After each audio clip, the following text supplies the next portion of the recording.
If you drive by Bishop Darcy Stadium anytime in the future, you'll be taking a ride on the Avenue of Champions.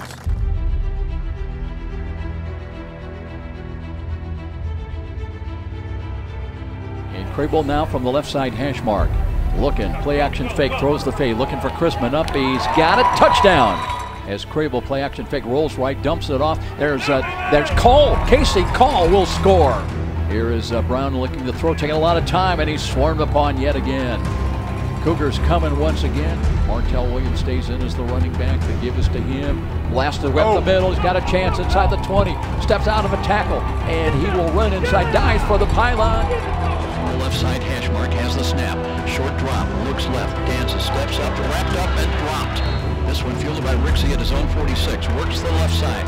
Midfield, 45, 40, down the left sideline. Tiptoes his way side to 30. Still on his feet. Finally bumped out of bounds inside the 20. The throw the ball, looks left side, screens the ball on the outs, caught at the 1, and that's trouble. Got it from the goal line. Works to the 10, right side, looking for a block, turns the corner. 25-30, 35-40, 45, one man to beat in a foot race down the right sidelines, and is going to stay on his feet until stumbling inside the 10-yard line. Steps up, dances, throws to the end zone. It's got a man open. Touchdown! That's Will Chrisman. Ran the deep post. The throw, looks, throws over the middle. He's got Rixey. One-handed catch, lost his helmet, holds onto the ball, and that'll be targeting. Wow. Quick penalty flag was thrown. Rixey, by the way, looks like he's okay. Did lose the helmet. And he's gesturing towards the sideline. By the way, now the Concordia coaches chipping us from the Concordia players on the sidelines.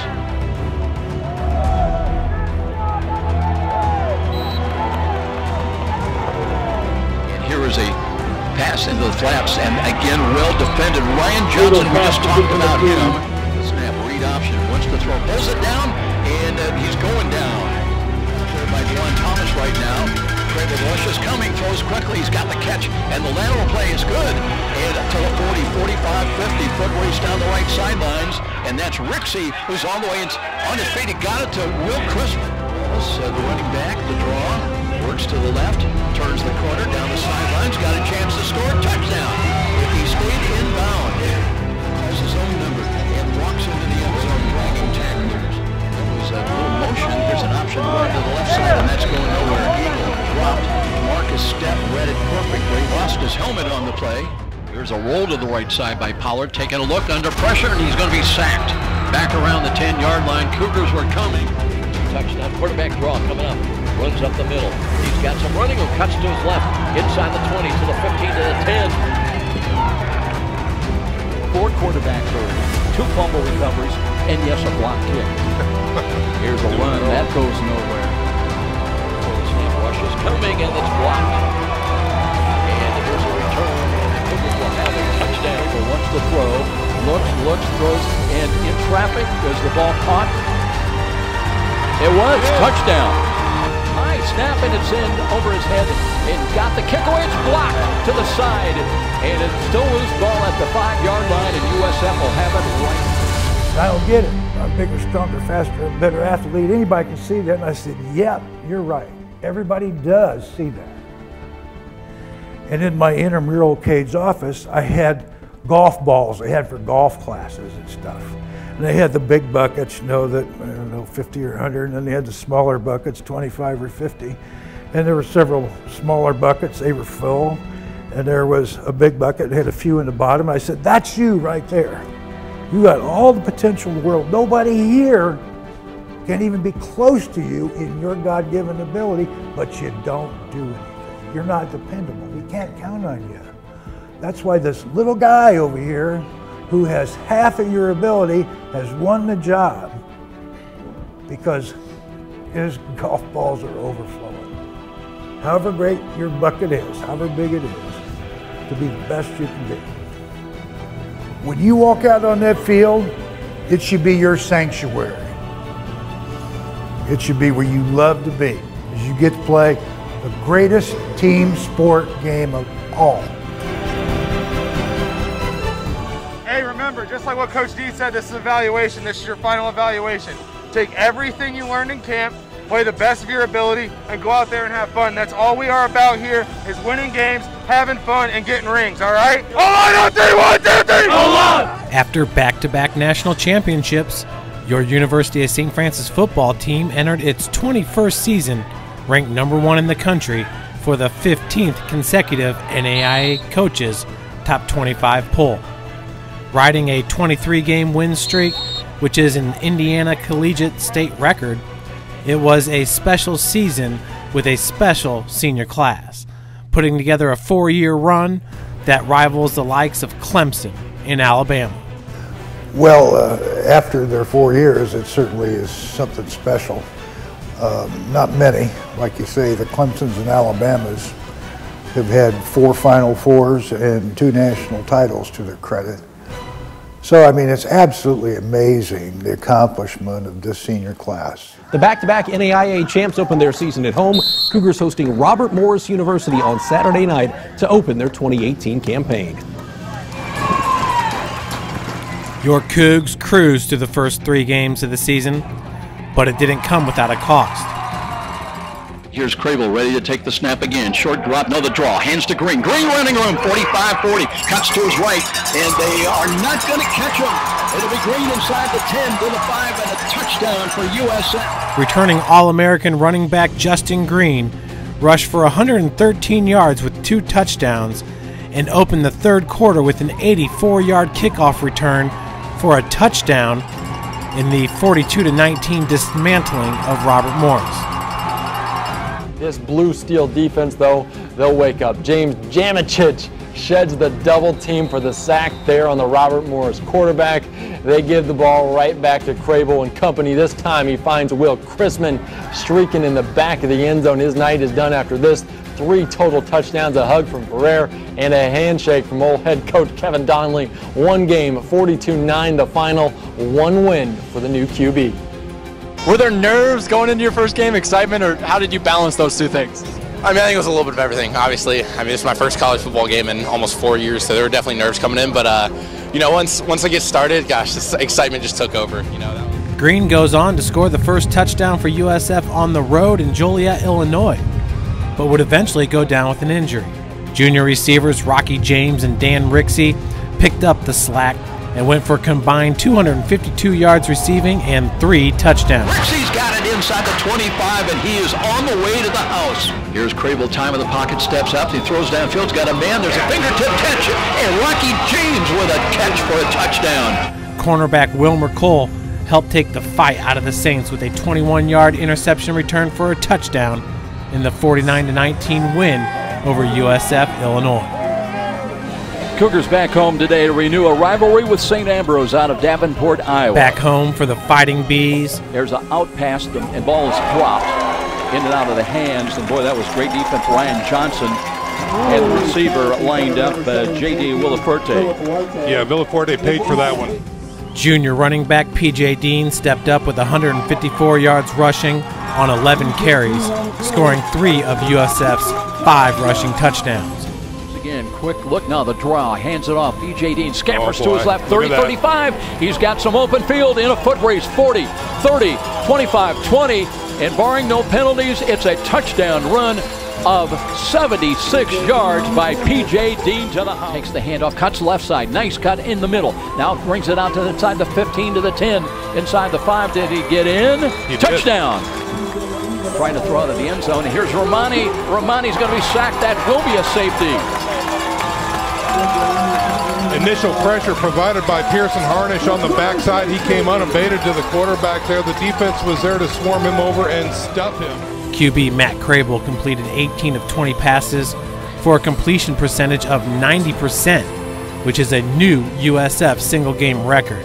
Look sideline right. Here's a fingertip catch. And did Rixey get a foot in bounds? He did at the 22. You know, Crable comes along and ends up first-team all-conference quarterback, and he's just going to get better and better. It was like, you know, he did as a freshman in his first year here. So we're excited about what lies ahead. And for the second straight game, cornerback Wilmer Cole returned an interception for a touchdown in the 60-14 win over St. Ambrose. a great 3-0 start to the season. Boy, he read that one perfectly. Now I've got it 28 yards on the pick six return. Back-to-back games, I just feel blessed, I just in the right place at the right time. That just comes from everybody doing their job on the defense and offensively, like scoring, but mainly the defense. Everybody's doing their job. It just makes my job a little bit easier. Blast in the ooh, ready? Ooh! Give me 2 beats, 2 blasts in the ah, ready? Ah! 2 beats, 2 blasts in the ooh, ah, ready? Ooh, ah! What lied ahead was the start of the gauntlet, and it kicked off in Chicago at number 20 ranked St. Xavier. Crable loads, pulls it down, throws over the middle. He's got a man, and that's Dylan Hunley made the leaping catch. He's got it at the SXU 40-yard line, and St. Francis now beginning to put something together. Rocky James wide left. Safeties drop as Crable looks, checks off, throws left side. Here's a catch, and that's Rocky James near the pylon. 2 wide to the short side, motion out of that, coming wide left. Here's Crable to throw under pressure, completes the ball. Brickens looking for the end zone, and is in there for a touchdown. Touchdown on the screen, quick hitting play. Matt Crable to Nick Brickens. Averaging over 43 yards a punt, and every one of them have been a beautiful spiral. Now waits at the SXU 49. This one high, end over end, not all that deep. It will hit, and it is safe from going into the end zone. Ryan Johnson's pick six in the fourth quarter got the Cougs back the momentum in the 27-19 win. Is that a big one for St. Francis when they were threatened? Call it a 25-yard return. Wilmer Cole each of the last 2 ball games with pick 6 interceptions. And now Ryan Johnson, you talk about timely, at the 6:05 mark. Senior linebacker Pearson Harnish led the team with 15 tackles, and in the process set a new Cougar record, passing NAIA Player of the Year Brian Kurtz, who had 393 career tackles. He's not only a great football player, and I'm happy for the accolades that he's able to acquire, but he'd be the first guy to say, that's nice, but the important thing is for us to be successful and make sure that our team is playing its best and winning. You can't take the credit without talking about the guys up front, because they make the job a lot easier. You got Swartz and Jim Bob. We got 7 guys up front that make Dunton and I's job a lot easier, and it's cool. But we're 4-0, and that's all that matters is moving forward and getting the next W. In the fort, the #1 Cougars colliding with their arch rivals from Indy and Marion, trailing by 6. Cougars catching a break. Marcus Stepp picks up the fumble and figures, well, might as well score. St. Francis fired up. They had a 1-point lead after that, but the Knights didn't let that shake them on their next drive. Ethan Darter throws a dart to Michael Armstrong for the go-ahead touchdown. They wouldn't look back from there, unfortunately. The 6th-ranked Knights knock off #1 USF 37-28. Yeah, I just told him sometimes, you have to lose a battle so you can figure out how to win the war, Things are not going as well for the St. Francis Cougars after they take a 2nd straight loss after having won 25 in a row over a 2-year period. The Cougars were solid on defense Saturday at Concordia, allowed just 174 yards, but the offense struggled. Quarterback Matt Crable sacked 10 times, and Gavin Gardner's 35-yard field goal was the extent of the Cougar scoring coming in the 3rd period. Concordia made one big play. It won it for him. Joe Connor's 31-yard touchdown with 6 minutes left. Now the Cougars have to figure things out and get back on track, or their playoff situation could become an issue.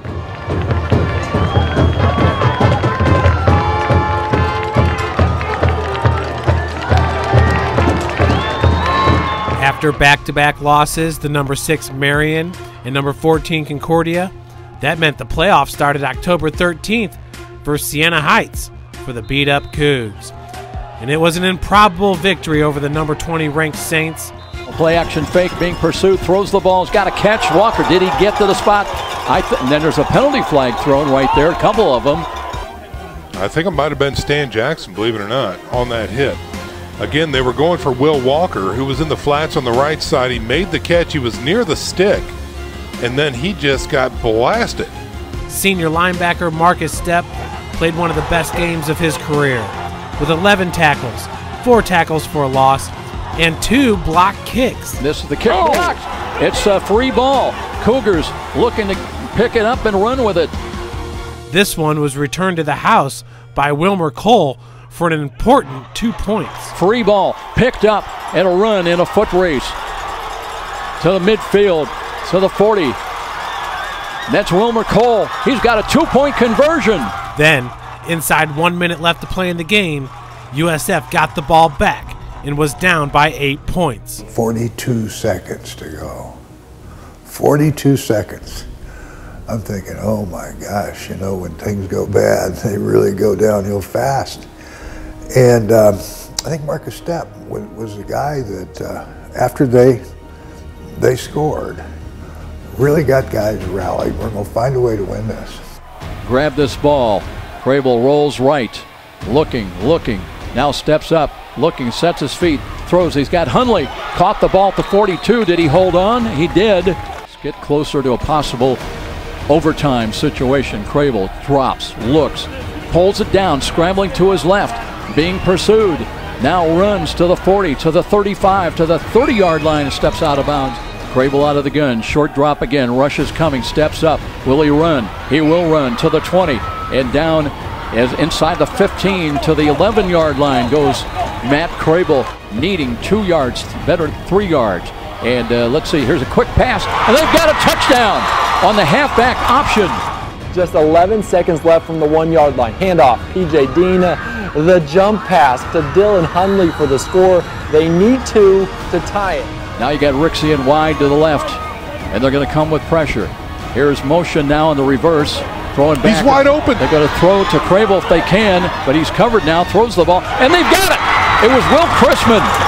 Will Chrisman caught the 2-point conversion pass, and we are tied at 19 all. Do you believe? Unbelievable. Just unbelievable, sending this game into overtime. 39 at the 14. Walker motion to the right side, neck to throw again. Looking, throws to the right corner, he's got a man out there. Ball intercepted! Cougars get the ball back. Now all they need is a field goal to win the ball game. The chances with 42 seconds to go were probably slim to none, but we found a way. Sophomore kicker Gavin Gardner had 4 field goals in the 22-19 overtime win over the Saints, which is a new Cougar single-game record. Gardner ready. Waiting for the snap is Nepper. Right-footed kick is on the way. It's long enough, and it is good. And St. Francis in overtime has come back to defeat Siena Heights by a final score of 22-19. It's just kind of something that, you know, we put in like Friday before the game, just in case, you know, we got to come out and do something like that and win the games. It's our Friday special. I'm not going to lie, we came up with that yesterday. Coach came up to me and said, I have something up for you. Try it out, and it worked. Do they work in practice? Well, we usually run them on air, so we don't know if they're even going to work when we put them in, but they work, so I usually have the blind faith that they're going to work anyways in games. Yeah, I was just like, no, like, what are they doing? Like, but then I saw him leak out of the back, and he popped it over, and that was just beautiful. Like, I just love my team. That was just great, all out effort by everybody, and nobody gave up. Everyone gave it their all. And those losses, it just felt we weren't executing right. I mean, a lot of things we needed to fix, but it felt good to get off that losing streak because nobody wants to be on that. You know what I'm saying? We're number 1 in the nation, whether they know it or not. Senior linebacker Eric Dunton led the team with 22 tackles. That too is a new Cougar record for tackles in a game, which broke Dunton's previous record of 20 tackles that he set in the Marion game. College football news, St. Francis linebacker Eric Dunton is the NAIA National Defensive Player of the Week, and the numbers do the talking for Eric. The senior, 22 total tackles in a Cougars win on Saturday. A Carroll High School grad, Dunton leads the country, the entire country, with 99 total tackles so far this season. That adversity kind of brought us together a little more, kind of build that relationship with one another, and especially in that Siena Heights game, it shows that we can come back, and if we never quit, it shows that we can come out with the win, and just all that adversity that we've had to overcome really has brought us together. He made himself great. He really did. Not to say that he didn't have a lot of talent, but he developed himself. The process to him was extremely important. And I think in order for that process to be successful, you know, has to be a lot of character involved with that. And he was just a passionate kid. He was a young man that was going to work himself into being the best that he could possibly be. The Cougars cruise through the final 3 games of the season. Here comes the kick. Jackson's got it at the 12. Starts to his right, cuts off the middle, reverses back 20, 30, 35, 40. Stan Jackson, 45, 50. He's in the clear right side, inside the 35. Stan Jackson's got a chance inside the 20, inside the 10, and push. Did he get out of bounds? He did. Not to the pylon, though. Out of bounds at the 1. And for the first time in program history, we had back-to-back punt returns for a touchdown. By Rixey, picks it up on the run, gets by 1, cuts back to his right, got a block, cuts to the 40, 35, 30, directing traffic's got a chance to score inside the 10 to the 5, and Rixey, Dan Rixey has done it. And it was Dan Rixey with 1 against Missouri Baptist and 1 against Lindenwood Belleville. Block, steps over 1 tackle. Now he's in the second level, inside the 20 to the 15 to the 10, and he's to the house again. And cornerback Wilmer Cole picked up his 3rd pick 6 of the season. Playing against the Lynx, that set a new USF single-season record. And Gavin Gardner broke the Cougar record for longest field goal with this 46-yarder at Taylor. And after the game, the team celebrated Coach D's 324th win, passing Paul Bear Bryant in career W's. Coach D for beating the Bear, baby! You know, our family's so proud of your accomplishments, and we absolutely love you, and let's keep winning a few more. Congratulations, Coach. The GOAT, man. The GOAT, the legend. Coach D, congratulations from Jackson, Arissa, and I. Congrats. Good job, man. Cougs will open with Grandview in round 1. It will be just the 3rd meeting between 2 of the best programs the NAIA has to offer. USF 0-2 all-time against the Vikings. It's the first playoff step in what St. Francis football fans hope is the first in a series of a march to a possible three-peat. And it will not be easy against a team St. Francis has never beaten, the Grandview Vikings. They entered the game with as many losses this season as titles the last few years, but they wouldn't have thought so. 3 minutes in the game, Matt Crable, pump fake, finds Will Chrisman streaking across the end zone. 7-0 Cougars. The offense getting back its confidence. Crable now inside the 5. He'll fumble.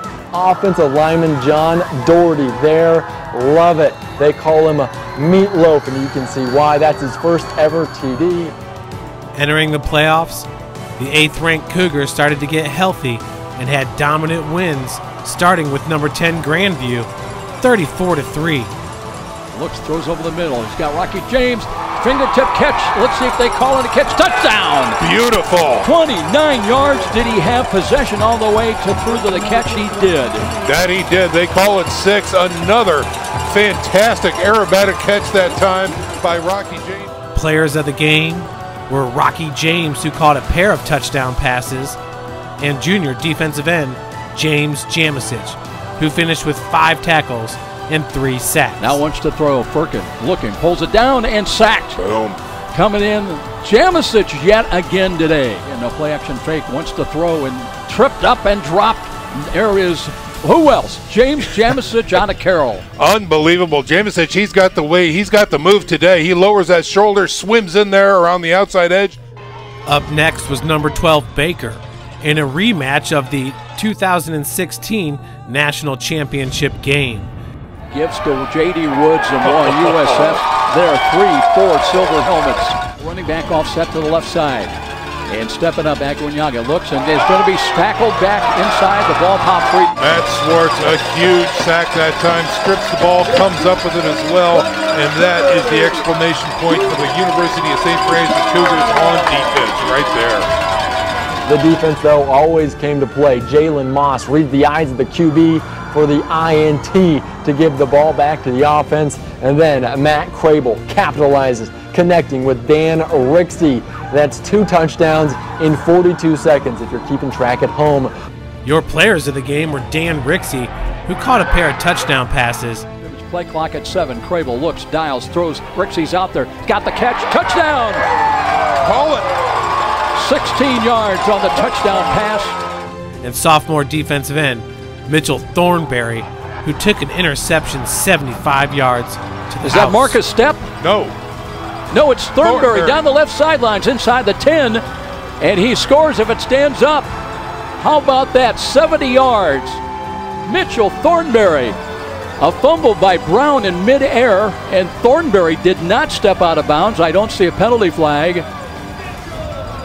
How about that? It's good. It is absolutely good. Thornberry taking off like a shot. The big ugly running down the field. Nobody could catch him, and he takes it in down the sidelines on a tremendous scrape right out of the air, and they score 6 on defense.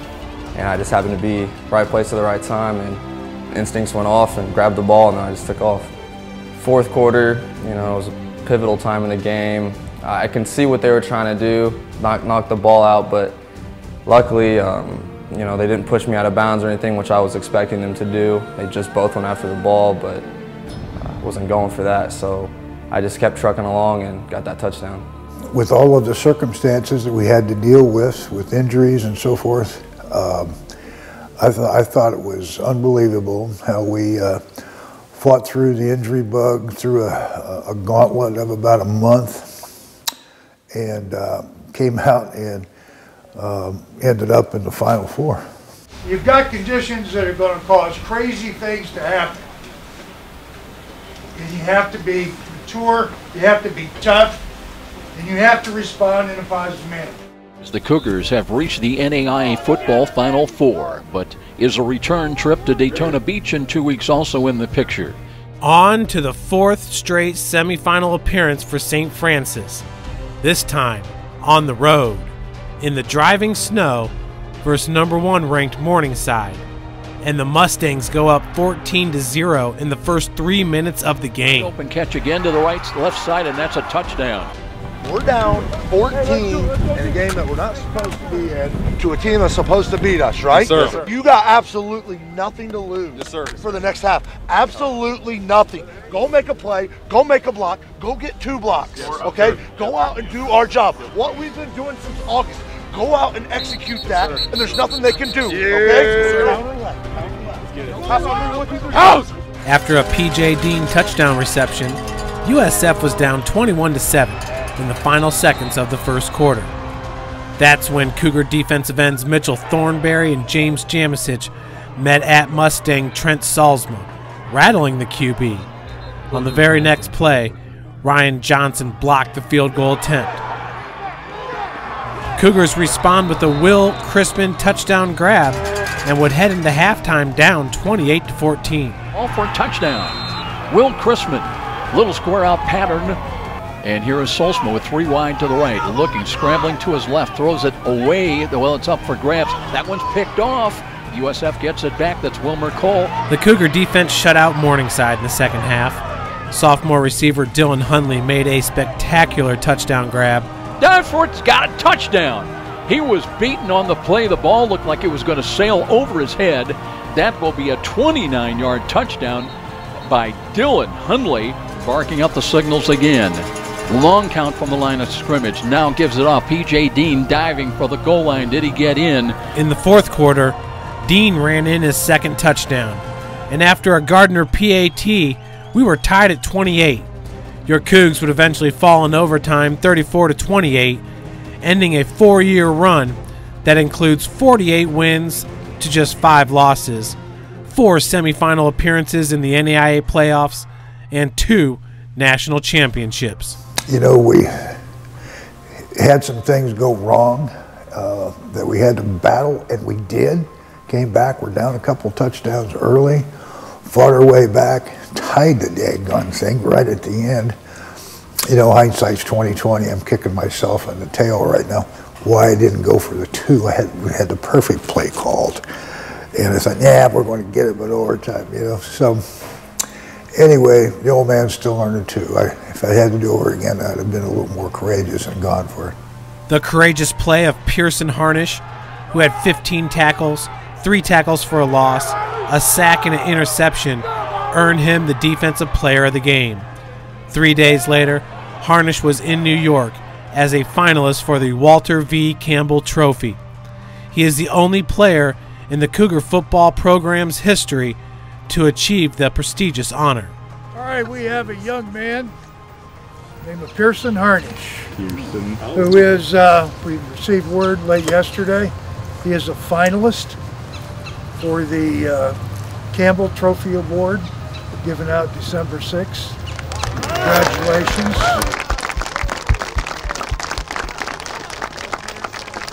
I believe in my heart of hearts you are going to go down as one of the most decorated athletes in the history of this department. And I thank you for making yourself a Cougar so many years ago, and congratulations on everything. I'd like to thank my coaches and my school because, I mean, without them I couldn't be here, and just so glad to call Fort Wayne home.